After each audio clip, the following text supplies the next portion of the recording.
Hello, my name is Olga Klyankina. I'm an associate teaching professor of piano at North Carolina State University. Today's lecture recital presentation is a result of my conversations with Dr. Turner about underrepresented composers. We decided to focus on women composers of classic era. I discovered many wonderfully crafted compositions that must be performed and explored. As a side benefit, these compositions are not written in an ambitious way to challenge the performer, and they could be a great tool to introduce a student to the classical style. Hello, my name is Kristen Turner, and I'm a musicologist at North Carolina State University. And we're here today to introduce the music of 4 women composers from the classic period to encourage you to perhaps use this music in your teaching repertoire. I was a piano student before I went to college, and I was an oboe major in college. And I don't think it ever occurred to me at the time, and this was many years ago, how little music I studied as an instrumentalist was actually by anyone other than a white man, or exactly how limited the repertoire that I was studying really was, because it's not just that we were only studying the music of white men, but it's also just a few composers out of the tens of thousands that have worked over the course of the time period of art music. So it's actually an extraordinarily limited repertoire that we normally see as part of the teaching or performing repertoire. But as musicologists recently, we've started to expand our study of music beyond just the music of a few select composers. And as we're doing that, we're realizing that by erasing the music and the contributions of white women and people of color, we have seriously misrepresented musical history. And we've also given the impression, or we are misrepresenting the music of even canonic composers, because we lacked the context to understand the world in which they were working and the world in which their music was heard. So one reason to consider using music from underrepresented groups in your teaching repertoire is to help your students understand the reality of the music that they're playing and the culture in which that music was first written and first performed. But also, I think we've started to realize recently how deeply alienating it is for students who are not white and are not boys or men to always be playing music by people that don't look like them. And I think it can be deeply alienating, and it can be really off-putting for young musicians if they never see music that's written by people that look like them. So I'm hoping today not only to introduce you to these 4 women, but I'm also going to show you some resources that you can use that are all online to help you identify composers from underrepresented groups, and then also find music by them that might be appropriate for your students.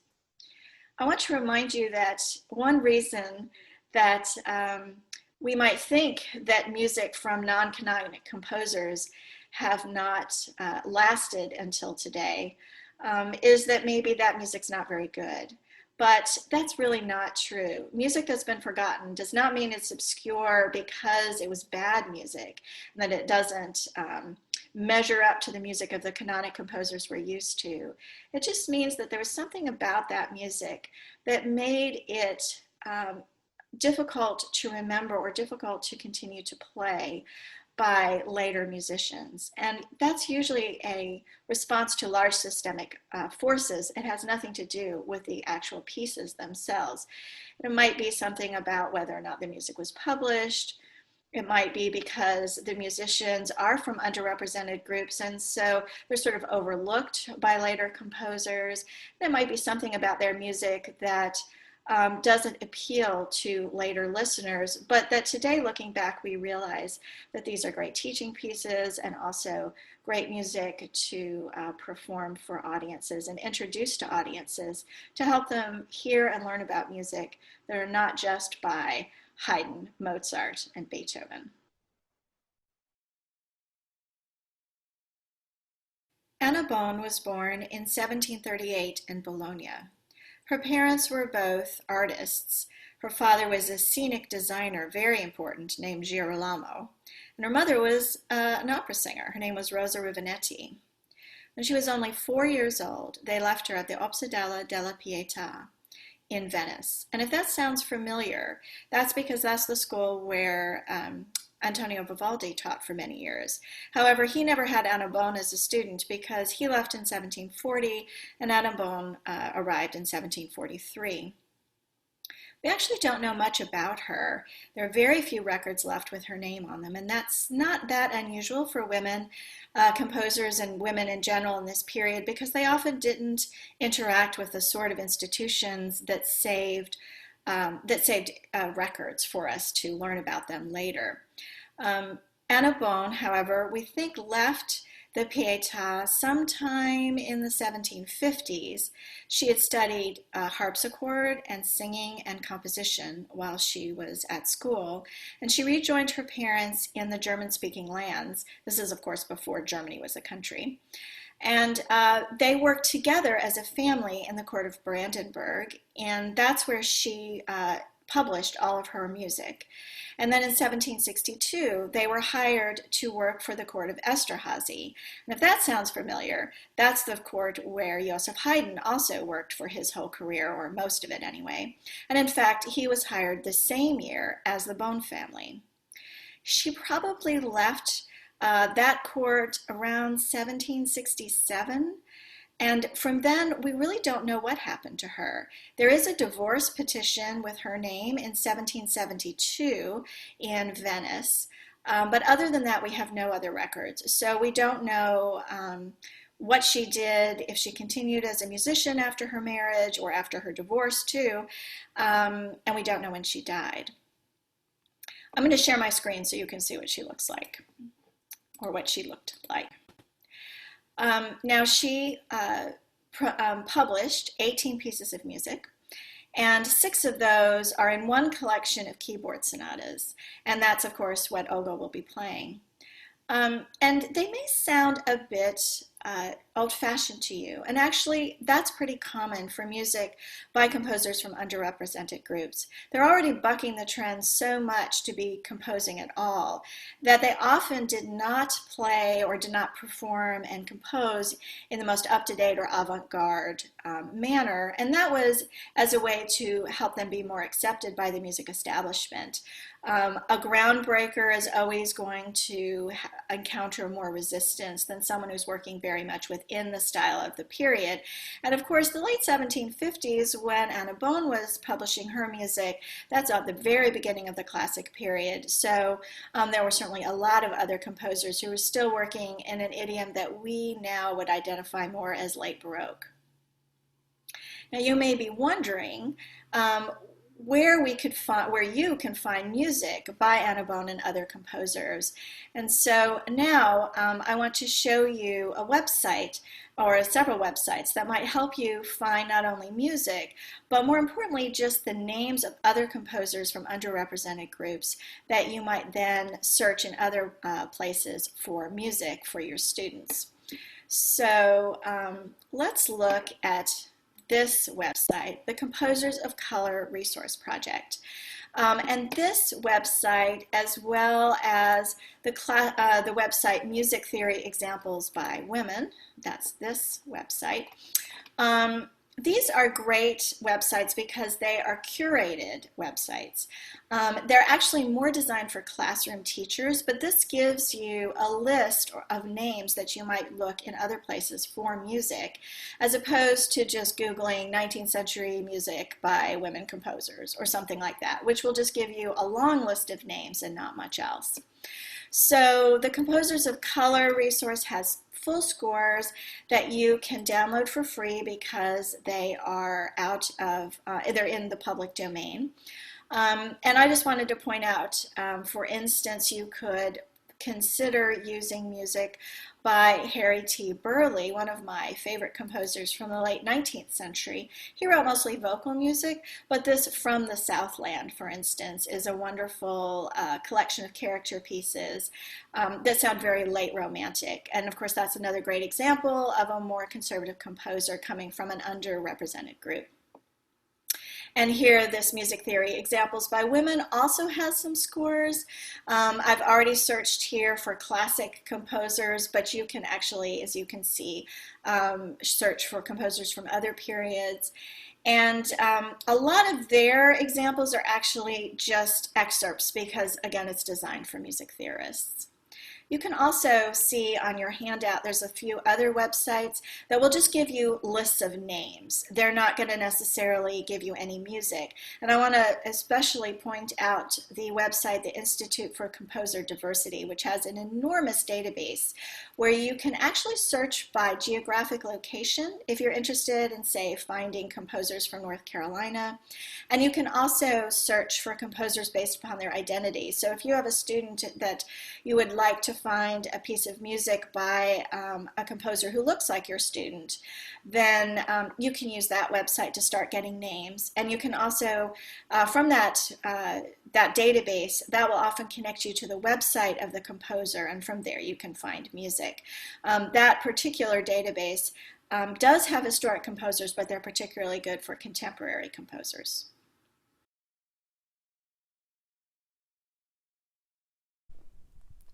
Six sonatas by Anna Bonn were printed in 1757.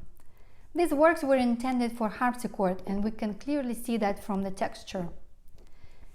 We also see many elements of Baroque music. However, we can observe a transition to classical sonata form, where the development receives new material and the themes are presented in the main key in the recapitulation.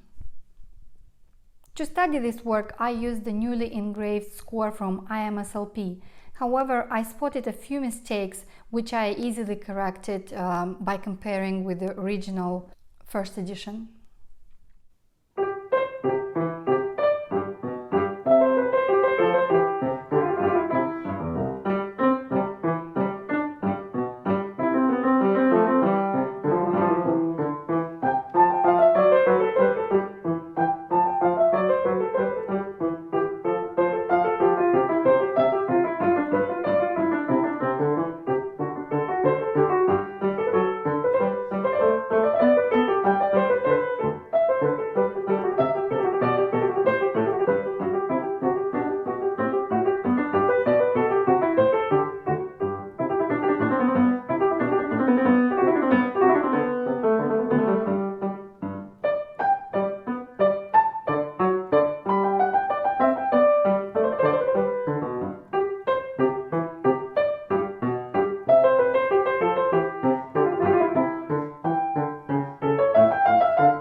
Mariana Martinez was born in Vienna in 1744 and died in 1812. She's probably the most important musician that we'll talk about today because she was a central figure in the musical life of Vienna in the last half of the 18th century when Mozart, Haydn, and Beethoven were all active in the city.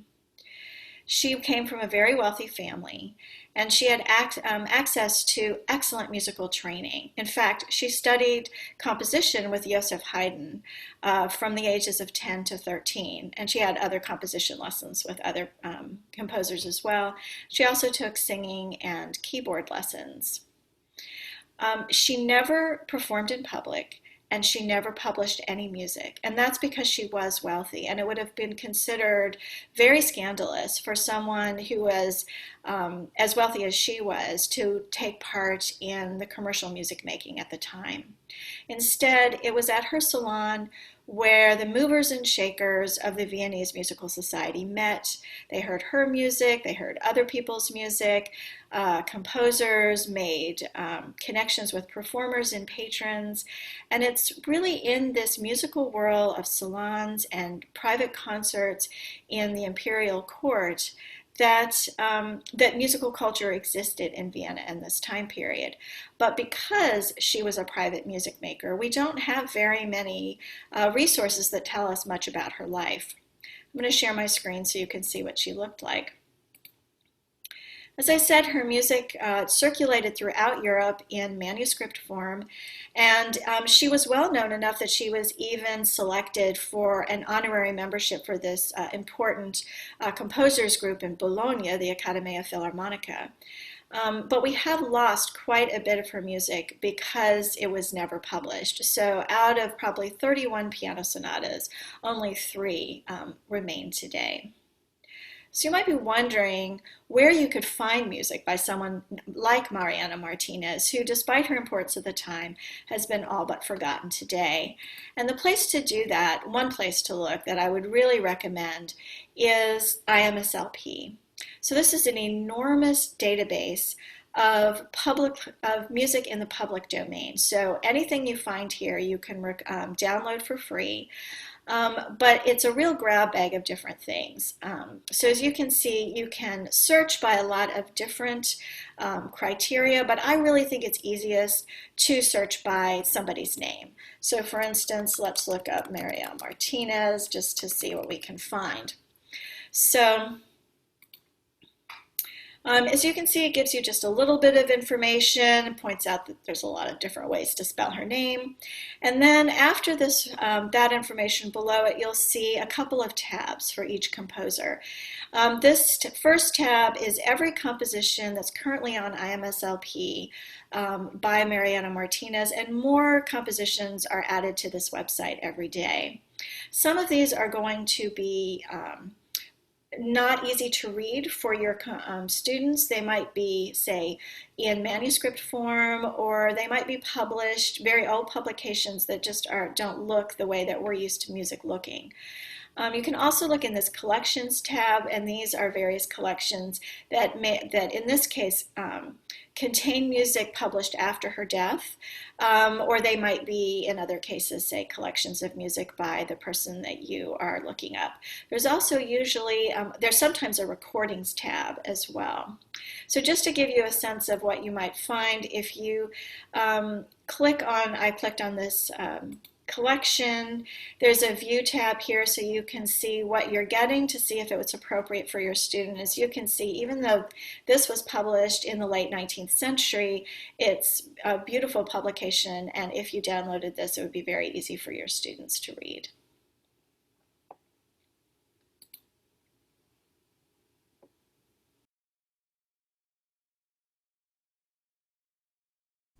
Sonata in E major by Mariana Martinez was also intended for harpsichord, and we can see that from texture again with many repeated notes, and the dynamics would be not really significant in this work. We don't have any dynamic marks, as a matter of fact, but even if we tried to implement some crescendos or diminuendos, they would not make a lot of sense.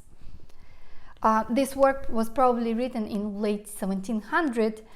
The second movement features unusual reverse dotted rhythms, which might be a challenge for a student, but in a way they're very fun to play. The third movement has triplets and dotted rhythms in the original score, and we have to be very careful when we read those dotted rhythms, because the scores from 17th and 18th century sometimes use dotted rhythms to simply notate triplets. So if we understand that the work is mainly written for triplets, like a jig, we have to interpret those dotted rhythms as triplets.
Maria Hester Park was an English composer, pianist, and teacher. She was born in 1760 and she died in 1813, and she spent her professional life in London. In her late teens, she became a real fixture on the public concert scene in London. Now, this would have been considered sort of respectable enough anyway to maintain her reputation, because she was playing piano, which was an instrument that was considered appropriate for women to play. She was from the middle class, so it was all right for her to be making money. And she wasn't a singer, and singers had to flaunt themselves on stage in a way that a pianist did not have to, and they also interacted with men through the course of a story, and all of that really ruined the reputation of singers.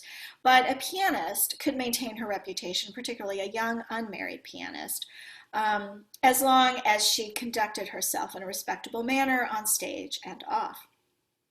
In 1790, Park got married to Thomas Park. And after that, she never performed in a public concert again. And that was pretty normal. There are a lot of records of young pianists who had short careers in their teens, got married in their early 20s, and then disappear from the record.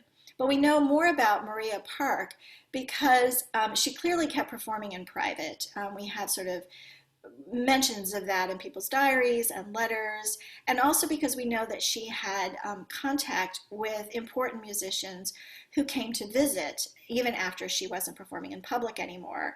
And we primarily know that because of the records that Haydn left. So he mentions her. We know that they met. She almost certainly played for him, and he even dedicated his D major sonata to her, the sonata that one of the English sonatas that he wrote on one of his the first London visit. But these public concerts that she played prior to her marriage, they really weren't like public concerts today. Most of them took place in a private home, very large private homes. And the concert spaces would have been quite large, ballroom size, so you could get a lot of people in them. But even though people bought tickets in order to go to a concert, you had to be on a list in order to buy the ticket. And the only people that got on those lists were wealthy. They might be middle-class merchants who had money, wealthy aristocrats, or famous people that were famous for their professions, or famous musicians or whatever. Then they could get on that list, and then they could buy a concert ticket. There were a few truly public places where you could buy tickets. Anyone could, you didn't have to be on a list. But those were the least prestigious venues that you could play. Whereas the totally private venues, these salons and court appearances, those were the most prestigious places to play in this period. So someone like Maria Hester Park was not actually, it didn't ruin her career to be married and not playing in public. And in fact, it might have elevated her career because she was now only playing in these private spaces. And as a teacher, she also taught the daughters of the nobility. And so the fact that she had the reputation in order to get these kinds of students shows the kind of regard that she was held in London society. I'm going to share my screen so you can see what she looked like. She did publish at least 13 opus numbers. Some of these are collections. And we think that she probably published a few more collections than that have now been lost. And all of her output has piano in it, whether it's solo music or not. And we think that probably most of the music that she composed was for her own use as a performer. And that's pretty common for all performers, male and female, in this period. They were often just writing for themselves. And certainly that's the case for Maria Hester Park. Now, her music is going to sound quite simple compared to the music of her contemporaries like Mozart, Haydn, and Beethoven. But this is not unusual because, in fact, her very simple style was much more popular than the more complex music of Mozart, Haydn, and Beethoven. Now, it's not to say that those composers were not famous, because they most certainly were, but the complexity that later listeners and musicians value, and is the reason that they're now canonic composers, was the part of their music that was least popular in their own lifetimes. People in the 18th century preferred simplicity. They preferred the balanced melodies and lots of repetition that you might hear in Parks music. And in fact, in London, at the end of the 18th century, Haydn was certainly feted, and they were very excited to have him come and visit in those last two visits in the 1790s at the end of his life. But actually, Pleyel was much more popular than he was, and his music was played much more often throughout Europe than Haydn's music was. And that was because his music is so simple, and that's what people wanted to hear. So our idea of what good music from this period is quite different than the ideas of people at the time, who wanted that transparency of form and wanted a kind of pleasant musical experience that's quite different from the more intellectually challenging music of Haydn, Mozart, and Beethoven.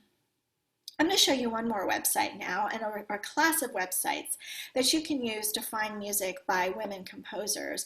And that is, there are several publishing companies that specialize in music by women. And here's one, the Hildegard Publishing Company, and there's a couple of more on your handout.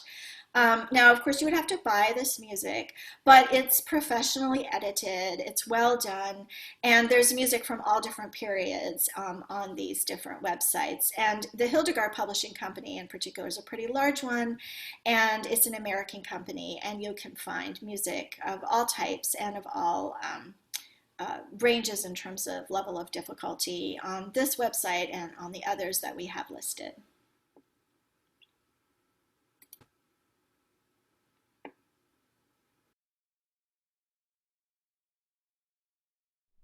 Maria Hester Park shows a fascinating way of using scalar passages. The work begins in a quite slower tempo, surprisingly, for an allegro or allegretto, but then it really picks up with 30-second notes. These passages may seem very virtuoso and challenging. However, with the correct fingering, they would be a very easy thing to learn for your students, and they will enjoy them tremendously because they sound so great.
Marianne Auenbrugger was born in Vienna in 1759 and she died in 1782.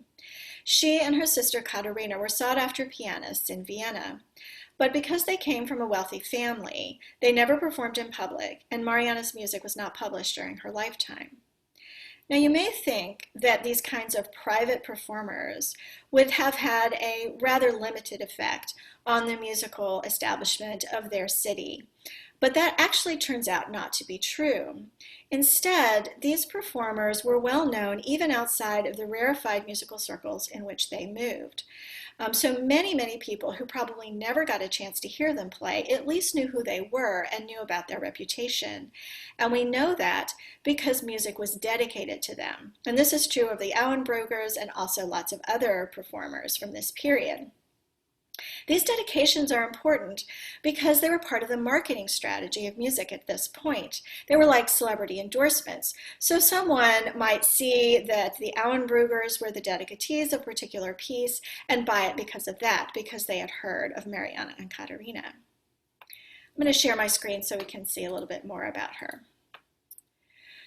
So she studied composition with Antonio Salieri. We only know of two pieces that survive to this day by her, and one of them is a piano sonata, which she wrote shortly before her death and was actually published by Haydn's publisher several years after she died. And this is another indication that she must have been quite famous, because no publisher is going to bother publishing a piece unless they think that people will want to buy it. And someone who had very little reputation outside of a very small and elite group would not be a good candidate for publication. Notice that they say on this front piece that she studied with Salieri. That shows that she was a good composer. And also this little cameo below Salieri's name is our only image left of her. Marianne and Katharina were the recipients of a dedication from Haydn, actually. He dedicated 6 piano sonatas to them and wrote in a letter to his publisher that he thought they were excellent pianists, and he had actually talked to them about how to market this set of piano sonatas. Now, if you're looking for a way to buy a piece by Marianne Auenbrugger or the other composers we've talked about today, or other composers from underrepresented groups, another group of websites you might check for music is these open source sites, and we have several that are listed on our handout. I want to highlight this one, Musicalion, because it's a little bit different than the other open source sites. For this site, you can join it, and the membership fee is rather low. But what that means is when you download music from this site, and most, you do have to pay for at least for most of this, but once you download the music, and it's pretty cheap, you can actually download it in a format that it would allow you to change the music. So you can add maybe articulations or fingerings or something like that that would help your students learn the music better. And if you think there's a mistake in the part, then you can correct the music. So sites like this have sort of two different kinds of music. There are composers that use these sites as their publishing mechanism. So there's a lot of self-publishing here. But there's also a lot of modern editions of music by historic composers as well. So this would be a great location to look for music by someone like Auenbrugger or some of the other composers we've talked about today.